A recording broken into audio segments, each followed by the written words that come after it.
Israel and Hamas are preparing for a fourth hostage prisoner exchange later today.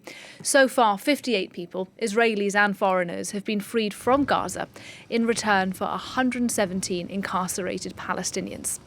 The deal is slated to end tomorrow, but there are hopes today the fragile truce could be extended to allow more people to be released and to delay the resumption of airstrikes on Gaza.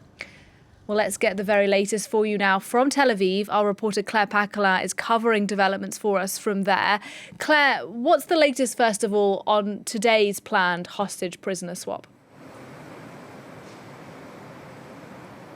The latest we're getting here is that Israel has the list of the 11 hostages who should be released this evening, and it has told the family members who are expecting to see their loved ones later this evening, as well as those who won't, whose loved ones' names are not on that list. We understand, of course, that those families will be meeting their relatives once they're back in Israel in hospitals. Usually what happens is they cross over the border and then they go by helicopter to get to hospital, where they'll have a full medical checkup, so physical as well as psychological, and they'll stay at least 2 days in hospital. On the Palestinian side, how it's worked in the past is that once the Israeli hostages are back on Israeli soil, the Israeli prison services has 2 hours to release Palestinian prisoners. And what we've seen is this ratio of 1 hostage for 3 Palestinian prisoners. So logically, if we're having 11 hostages this evening, we're looking at 33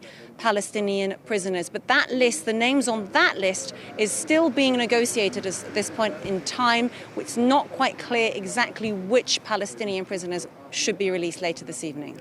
And Claire, there do seem to be growing hopes today that the deal could be extended now and the truce could last perhaps another 2 days.